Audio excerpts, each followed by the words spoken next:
the review here. Ako ngayon ay nasa loob ng aking Suzuki XL7 that has been with me for the 5 years. This would be going to be my honest review of 5 year of ownership of the Suzuki XL7. Honest review, so I'll be giving pros and cons. So pros number 1, that would be reliability. I think this one could be tied up to its Japanese brand. After all, very underrated naman yung Suzuki. So, in my experience, no major issues encountered. Ibig sabihin, wala akong naging problema sa makina, wala akong naging problema sa mga ilaw. Although yung ilaw, masasabi mo, pwedeng electrical issues, pero wala. Ang tanging pinalitan ko lang dito ay batteries. So, from stock, noong May 2023, nagpalit ako ng bago, and then kakapalit ko lang 2 months ago ng another battery. So, that's it. Walang anything na naging issue, given that you would follow yung PMS schedule. Kasi, ito pong sasakyan ay never ko pong PMS sa labas, only sa casa, sa Suzuki Auto Pasig, at since then, doon lang ako lagi nagpapa-PMS. And that would directly translate to my second pros. So, I think number 2 would be yung low cost of ownership. Alam niyo naman, sa Pilipinas, hindi naman madaling magkaroon ng sasakyan. And pag nagkaroon ka ng sasakyan, hindi lang naman monthly yung babayaran. Nandiyan ng gas, nandiyan ng parking, insurance. So, low cost of ownership, meaning everything na may kinalaman sa kotse, yung mabibili mong gulong, yung mga ilaw, yung anything pag nagkaroon ng sira. I would say, pinaka-heavy dyan is PMS. If sa casa ka magpapa-PMS, I would say na tipid talaga. Ayan, hopefully kita lahat, ano. So, ang pinakahuling PMS na ginawa is nung March 15, 2025. Ang pinakamahal na ginastos ko lang dito ay 14,000. Kasa na yan, heavy PMS na. So I would say low cost of ownership is a big plus when owning this XL7. Especially kung nagsisimulang pamilya, nasa around, kung ikaw ay magma-monthly, nasa around 20 to 22,000 ng yung monthly payment sa bangko, or kung magka-cash ka, ang presyo yata nito ay 1,200,000, nasa 200 plus thousand. When I got this car, below 1 million kasi nagkaroon ng discount during pandemic.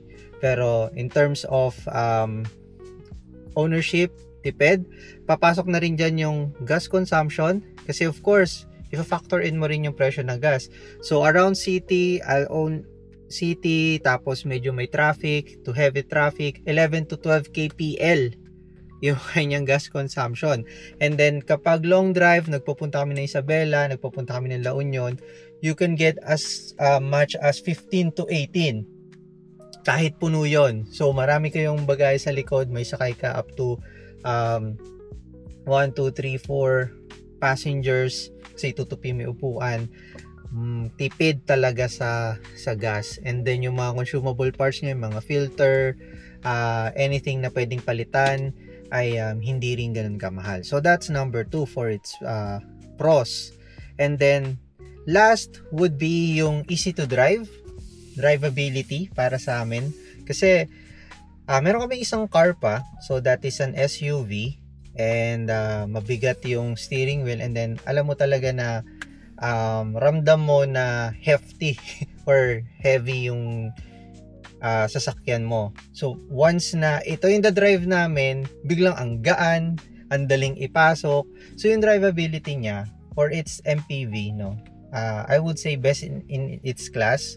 Kasi na test drive ko na rin naman ng yung iba, dahil electronically assist siya, and then malaki yung mirrors niya. Kahit wala siyang 360 cameras, maliit lang din yung hood due to its category MPV. Yung drivability nito sobrang ganda.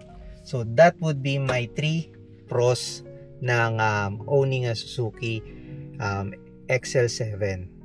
So that would be my 3 pros sa Suzuki XL7. So for the cons, of course, wala namang perfect car. and may mga cons bawat cars, even yung mga top of the line ng ibang categories. So for the cons of this car, I have 3 again. So that would be yung number 1, yung paint. It's not the same as like yung sa other na competitor niya in its category.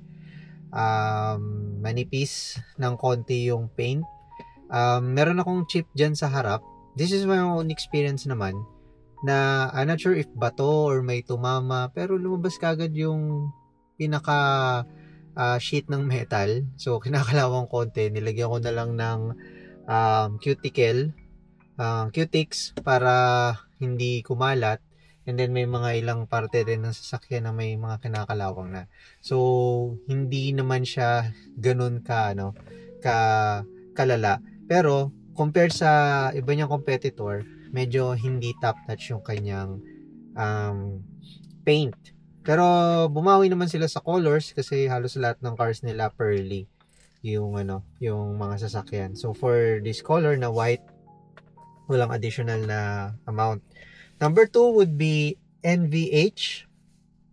The reason why number 2 ko to, sa isang car kasi namin, yun yung nasa kabila, ang layo nung noise, vibration and harshness ng sasakyan na to compared doon.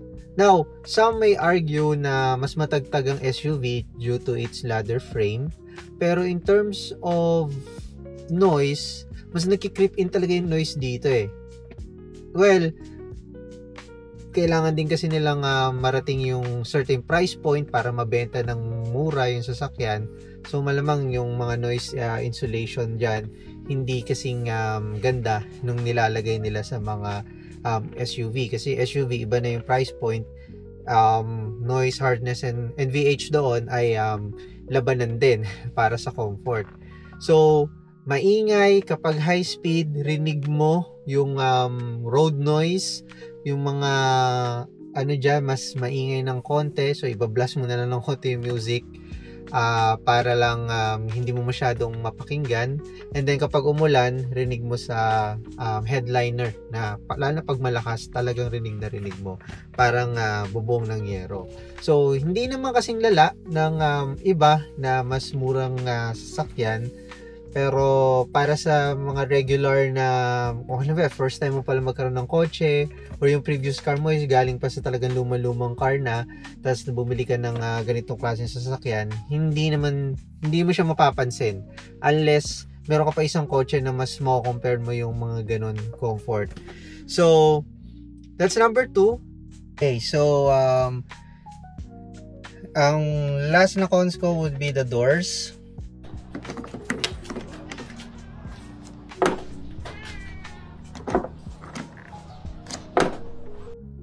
So, hindi maganda yung quality ng doors niya.